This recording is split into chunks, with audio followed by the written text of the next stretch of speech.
অনেকটা বড় আকারের জোকের মতো দেখতে প্রাণীগুলো আসলে শসা।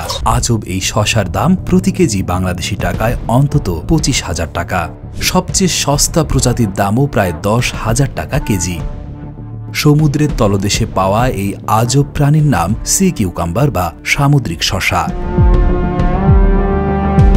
রোগ প্রতিরোধ ক্ষমতা বাড়াতে, হৃদরোগের ঝুঁকি কমাতে, যৌন স্বাস্থ্য উন্নত করতে এবং ক্যান্সারের ঝুঁকি হ্রাস করতে সামুদ্রিক এই প্রাণী চীন, জাপান ও দক্ষিণ কোরিয়ায় ব্যাপকভাবে খাওয়া হয়। বিশেষ কিছু প্রজাতির সামুদ্রিক শসার দাম এতটাই বেশি যে তা জানলে তাজ্জব বনে যাবে যে কেউ। জাপানি সি কিউকাম্বার প্রতি কেজির দাম 4,20,000 টাকা। একাইনোডার্মাটা পর্বের এই প্রাণীটি দেখতে খুবই শান্ত প্রকৃতির। এর শরীরে হাত, পা বা চোখ নেই, রয়েছে শুধু একটি মুখ আর একটি মলদ্বার। মাঝখানে শরীরের ভেতর কিছু অভ্যন্তরীণ অঙ্গ রয়েছে। প্রাণীটির দৈর্ঘ্যে 4 থেকে 12 ইঞ্চি হয়ে থাকে। এদের শরীর অত্যন্ত নরম, আকৃতিতে অনেকটা টিউবের মতো এবং দেখতে শসার মতো হওয়ায় এর নাম দেওয়া হয়েছে সমুদ্র শসা বা সি কিউকাম্বার।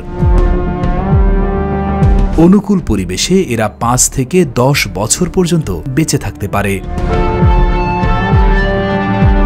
বালিতে লুকিয়ে থাকা ছোট ছোট সামুদ্রিক প্রাণী সি কিউকাম্বারের প্রধান খাদ্য।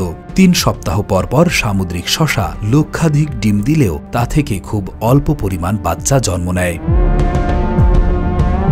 পৃথিবীতে প্রায় 1250 প্রজাতির সি কিউকাম্বার রয়েছে। এদের বেশিরভাগ প্রজাতি সমুদ্রের তলদেশে, প্রবাল প্রাচীরের আশেপাশে এবং বালির মধ্যে বসবাস করে। বিশ্বের সব এলাকায় সমুদ্র শসা পাওয়া গেলেও সবচেয়ে মূল্যবান প্রজাতির সমুদ্র শসা পাওয়া যায় জাপান, কোরিয়া, চীন এবং ইন্দোনেশিয়া অঞ্চলে। আকাশচুম্বী চাহিদা এবং জীবনের ঝুঁকি নিয়ে সাগরের গভীর থেকে সংগ্রহের জন্য কিম্ভূত এই প্রাণীটির দাম এত বেশি। সমুদ্র শসা খাওয়ার আগে সঠিকভাবে প্রসেস এবং রান্না করতে হয়। প্রথমত এর সামনের ও পেছনের অংশ কেটে শরীরের ভেতরের সমস্ত অংশই ফেলে দেওয়া হয়। খাওয়ার জন্য থাকে শুধু শরীরের বাইরের আবরণ। সমুদ্র শসার আসলে কোনো স্বাদ নেই, কিন্তু এর পুরু চামড়া এবং অনেকটা রাবারের মতো টেক্সচার অনেকের কাছেই আকর্ষণীয়। আমাদের ভিডিওগুলো মালয়েশিয়া থেকে দেখছেন মোর্শেদ আলম, মোহাম্মদ আশরাফুল আমিন আরজ দেখছেন রোহিঙ্গা ক্যাম্প থেকে, আব্দুল কাইয়ুম দেখছেন কাতার থেকে, রেজাউল ইসলাম দেখছেন সাউথ আফ্রিকা থেকে, মালয়েশিয়া থেকে দেখছেন আমিনুল ইসলাম। আপনি কোথা থেকে দেখছেন তা জানিয়ে দিন কমেন্ট বক্সে। চীনা রান্নায় এটি স্যুপ এবং স্টিউতে ব্যবহার করা হয়। উৎসবের সময় সমুদ্র শসা চীনা ওয়াইন, সয়া সস, মাশরুম, মুরগির ঝোলের সাথে খাওয়া হয়। রান্না ছাড়াও সমুদ্র শসা সয়া সস, ভিনেগার, চিলি তেল, আদা এবং রসুন দিয়ে সালাদ হিসেবেও কাঁচা খাওয়া হয়। সমুদ্র শসা মাঝে মাঝে শুটকি হিসেবেও বিক্রি হয়। রান্নার আগে এটি 2 থেকে 3 দিন পানিতে ভিজিয়ে রাখতে হয়।